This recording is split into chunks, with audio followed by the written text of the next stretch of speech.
Hi everyone. ಬೇಸಿಗೆ ಶುರುವಾಗಿದೆ. ಅವಾಗವಾಗ ಏನಾದರೂ ತಂಪಾಗಿರೋದನ್ನು ತಿನ್ನಬೇಕು ಅಂತ ಅನಿಸ್ತಿರತ್ತೆ. ತಂಪಾಗಿರೋದಕ್ಕೆ ಹಣ್ಣುಗಳನ್ನು ಹಾಗೆ ತಿನ್ನಲಿಕ್ಕೆ ಬೇಜಾರು ಅನಿಸಿದ್ರೆ ಈ ರೀತಿ ಶಾವಿಗೆ ಫ್ರೂಟ್ ಕಸ್ಟರ್ಡ್ ಮಾಡ್ಕೊಳ್ಳಿ. ಯೂಶ್ವಲ್ ಆಗಿ ಬರೀ ಫ್ರೂಟ್ ಕಸ್ಟರ್ಡ್ನ ಮಾಡ್ಕೊಂಡಿರ್ತೀರ, ಆದರೆ ಈ ರೀತಿ ಶಾವಿಗೆ ಫ್ರೂಟ್ ಕಸ್ಟರ್ಡ್ ಮಾಡ್ಕೊಂಡಿಲ್ಲ ಅಂದರೆ ಖಂಡಿತ ಟ್ರೈ ಮಾಡಿ. ಸೇಮ್ ಫಲೂದಾ ತಿಂದಂಗೆ ಅನಿಸುತ್ತೆ. ಸಖತ್ ಕ್ರೀಮಿ, ಸಖತ್ ಟೇಸ್ಟಿಯಾಗಿರುತ್ತೆ. ಹಾಗಿದ್ರೆ ಬನ್ನಿ ಶಾವಿಗೆ ಫ್ರೂಟ್ ಕಸ್ಟರ್ಡ್ ಹೇಗೆ ಮಾಡೋದು ಅಂತ ನೋಡೋಣ. ಮೊದಲಿಗೆ ಒಂದು ಪ್ಯಾನ್ನಲ್ಲಿ 1 ಟೇಬಲ್ ಸ್ಪೂನ್ ತುಪ್ಪ ಕಾಯಿಸ್ಕೊಳ್ತಾ ಇದ್ದೀನಿ. ತುಪ್ಪ ಕಾದ್ಮೇಲೆ ಒಂದು ಸಣ್ಣ ಕಪ್ಪಷ್ಟು ಶಾವಿಗೆನ ಹಾಕಿ ತುಪ್ಪದಲ್ಲಿ ಚೆನ್ನಾಗಿ ಫ್ರೈ ಮಾಡ್ಕೊಳ್ಳೋಣ. ತುಂಬ ರೋಸ್ಟ್ ಆಗಬೇಕು ಅಂತ ಏನಿಲ್ಲ, ಮೀಡಿಯಮ್ ಆಗಿ ರೋಸ್ಟ್ ಆಗಿ ಕಲರ್ ಸ್ವಲ್ಪ ಚೇಂಜ್ ಆದರೆ ಸಾಕು. ಈಗ ನೋಡಿ, ಇದು ಚೆನ್ನಾಗಿ ಫ್ರೈ ಆಗಿದೆ. ಈಗ ಇದಕ್ಕೆ 1 ಕಪ್ ಶಾವಿಗೆಗೆ 6ರಿಂದ 7 ಕಪ್ಪಷ್ಟು ಕಾಯಿಸಿರೋ ಹಾಲನ್ನು ಹಾಕ್ಕೊಳ್ತಾ ಇದ್ದೀನಿ. ಇದನ್ನು ಚೆನ್ನಾಗಿ ಮಿಕ್ಸ್ ಮಾಡಿ ಚೆನ್ನಾಗಿ ಕುದಿಸ್ಕೊಂಡು ಶಾವಿಗೆನ ಬೇಯಿಸ್ಕೊಳ್ಳೋಣ. ಇದಕ್ಕೆ ಕಸ್ಟರ್ಡ್ ಪೌಡರ್ನ ಹಾಕೊಳ್ಳೋದ್ರಿಂದ ಖೀರ್ ಕನ್ಸಿಸ್ಟೆನ್ಸಿ ಸ್ವಲ್ಪ ಗಟ್ಟಿಯಾಗತ್ತೆ. ಆದ್ದರಿಂದ ಹಾಲನ್ನು ಸ್ವಲ್ಪ ಜಾಸ್ತಿ ಹಾಕ್ಕೊಳ್ಬೇಕು. ಈಗ ಹಾಲೆಲ್ಲ ಚೆನ್ನಾಗಿ ಕುದ್ದು ಶಾವಿಗೆನೂ ಕೂಡ ಬೆಂದಿದೆ. ಇದಕ್ಕೀಗ 1 ಕಪ್ ಶಾವಿಗೆಗೆ 1 ಕಪ್ ಸಕ್ಕರೆನ ಹಾಕ್ಕೊಳ್ತಾ ಇದ್ದೀನಿ. ಸಕ್ಕರೆನ ಪೂರ್ತಿಯಾಗಿ ಕರಗಿಸ್ಕೊಳ್ಬೇಕು. ಸಕ್ಕರೆನ 1 ಕಪ್ ಇಲ್ಲ 1 ಕಪ್ಗಿಂತ ಕಡಿಮೆನಾದರೂ ಹಾಕ್ಕೊಳ್ಳಿ, ಜಾಸ್ತಿ ಅಂತೂ ಹಾಕ್ಕೊಳ್ಬೇಡಿ. ಯಾಕಂದರೆ ಹಣ್ಣುಗಳಲ್ಲೂ ಸಹ ಸಿಹಿ ಅಂಶ ಇರೋದ್ರಿಂದ ಕಸ್ಟರ್ಡ್ ತುಂಬ ಸ್ವೀಟಾಗಿ ಹೆವಿ ಅಂತ ಅನಿಸ್ಬಿಡತ್ತೆ. ಈ ಸಕ್ಕರೆ ಎಲ್ಲ ಪೂರ್ತಿ ಕರಗಾದ್ಮೇಲೆ 2 ಟೀ ಸ್ಪೂನಷ್ಟು ಕಸ್ಟರ್ಡ್ ಪೌಡರ್ನ ತೊಗೊಂಡಿದ್ದೀನಿ.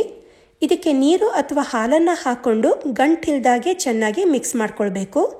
ನೀಟಾಗಿ ಎಲ್ಲದು ಮಿಕ್ಸ್ ಆದಮೇಲೆ ಕುದಿತಿರೋ ಅಂಥ ಖೀರಿಗೆ ಹಾಕಿ ಚೆನ್ನಾಗಿ ಮಿಕ್ಸ್ ಮಾಡಿಕೊಂಡು ಕಂಟಿನ್ಯೂಸ್ ಆಗಿ ತಿರುಗಿಸ್ಕೊಳ್ತಾ ಒಂದು 2 ನಿಮಿಷ ಕುದಿಸ್ಕೊಳ್ಬೇಕು. ಈ ರೀತಿ ಕಂಟಿನ್ಯೂಸ್ ಆಗಿ ಮಿಕ್ಸ್ ಮಾಡ್ತಾ ಇದ್ದರೆ ಎಲ್ಲದು ಈವನ್ ಆಗಿ ಮಿಕ್ಸ್ ಆಗುತ್ತೆ, ಇಲ್ಲ ಅಂದರೆ ಗಂಟಾಗ್ಬಿಡತ್ತೆ. ಈಗ ಇದಕ್ಕೆ ಕೊನೆಯದಾಗಿ 1/2 ಟೀ ಸ್ಪೂನಷ್ಟು ಏಲಕ್ಕಿ ಪುಡಿ ಹಾಕಿ 1 ನಿಮಿಷ ಕುದಿಸ್ಕೊಳ್ಳೋಣ. ನೋಡೋಕ್ಕೇ ಎಷ್ಟು ಕ್ರೀಮಿ ಅನ್ನಿಸ್ತಿದೆ ಅಲ್ವಾ? ಇದನ್ನು ಬೇಕಾದರೆ ಹಾಗೇ ತಿನ್ನಲಿಕ್ಕೂ ತುಂಬ ಟೇಸ್ಟಿಯಾಗಿರುತ್ತೆ. ಶಾವಿಗೆ ಖೀರ್ಗಿಂತನೂ ಇದೊಂದು ಡಿಫ್ರೆಂಟ್ ಟೇಸ್ಟ್ ಕೊಡುತ್ತೆ. ಈಗ ಈ ಕಸ್ಟರ್ಡ್ ಕನ್ಸಿಸ್ಟೆನ್ಸಿ ಪರ್ಫೆಕ್ಟಾಗಿ ಬಂದಿದೆ.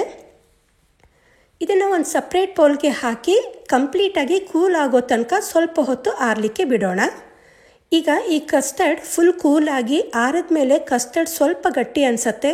ಮತ್ತೆ ಹಣ್ಣುಗಳನ್ನು ಸೇರಿಸ್ಕೊಂಡ್ಮೇಲೆ ಹಣ್ಣುಗಳಲ್ಲಿ ನೀರಿನ ಅಂಶ ಇರೋದ್ರಿಂದ ಸ್ವಲ್ಪ ತೆಳು ಆಗುತ್ತೆ. ಈಗ ಇದಕ್ಕೆ ಒಂದೊಂದಾಗಿ ಎಲ್ಲ ಥರದ ಹಣ್ಣುಗಳನ್ನು ಸೇರಿಸ್ಕೊಳ್ತಾ ಬರೋಣ.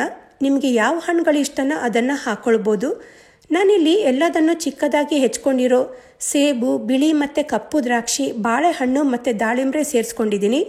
ಇದ್ರ ಜೊತೆಗೆ ಚಿಕ್ಕದಾಗಿ ಹೆಚ್ಕೊಂಡ ಬಾದಾಮಿ, ಗೋಡಂಬಿ, ಪಿಸ್ತಾ ಕೂಡ ಹಾಕ್ಕೊಂಡು ಚೆನ್ನಾಗಿ ಮಿಕ್ಸ್ ಮಾಡ್ಕೊಳ್ಬೇಕು. ಹಣ್ಣುಗಳ ಜೊತೆಗೆ ಮಧ್ಯೆ ಮಧ್ಯೆ ಡ್ರೈ ಫ್ರೂಟ್ಸ್ಗಳು ಸಿಗ್ತಾ ಇದ್ದರೆ ತುಂಬಾ ಟೇಸ್ಟಿ ಅನಿಸುತ್ತೆ. ಈ ರೀತಿ ಎಲ್ಲದನ್ನು ಚೆನ್ನಾಗಿ ಮಿಕ್ಸ್ ಮಾಡಿಕೊಂಡು ಮಿನಿಮಮ್ 2ರಿಂದ 3 ಗಂಟೆ ಫ್ರಿಜ್ನಲ್ಲಿ ಇಟ್ಟರೆ ಸೇಮಿಯಾ ಫ್ರೂಟ್ ಕಸ್ಟರ್ಡ್ ರೆಡಿಯಾಗತ್ತೆ. 2-3 ದಿನ ಫ್ರಿಜ್ನಲ್ಲಿ ಇಟ್ಕೊಂಡು ತಿನ್ಬೋದು. ಈ ರೀತಿ ಟೇಸ್ಟಿಯಾಗಿದ್ದರೆ ಅಂತೂ ಒಂದೇ ದಿನದಲ್ಲಿ ಖಾಲಿ ಆಗತ್ತೆ. ಫ್ರೂಟ್ ಕಸ್ಟರ್ಡ್ ಅಂತೂ ಯಾವಾಗಲೂ ಮಾಡ್ಕೊಂಡಿರ್ತೀರ, ಆದರೆ ಈ ರೀತಿ ಸೇಮಿಯಾ ಫ್ರೂಟ್ ಕಸ್ಟರ್ಡ್ನ ಟ್ರೈ ಮಾಡಿ. ಟೇಸ್ಟ್ ತುಂಬಾ ರಿಚ್ ಆಗಿರುತ್ತೆ. ಈ ರೆಸಿಪಿ ನಿಮಗೆ ಇಷ್ಟ ಆದರೆ ವಿಡಿಯೋಗೆ ಲೈಕ್ ಕೊಡಿ, ಶೇರ್ ಮಾಡಿ, ಕಮೆಂಟ್ ಮಾಡೋದನ್ನು ಮರಿಬೇಡಿ. ನನ್ನ ಚಾನಲ್ನ ಇನ್ನೂ ಸಬ್ಸ್ಕ್ರೈಬ್ ಮಾಡ್ಕೊಂಡಿಲ್ಲ ಅಂದರೆ ಸಬ್ಸ್ಕ್ರೈಬ್ ಮಾಡ್ಕೊಳ್ಳಿ. ಇನ್ನೂ ಹೊಸ ರೆಸಿಪಿಗಳಿಗೆ ನನ್ನ ಚಾನಲ್ನ ಫಾಲೋ ಮಾಡೋದನ್ನು ಮರಿಬೇಡಿ. Thank you.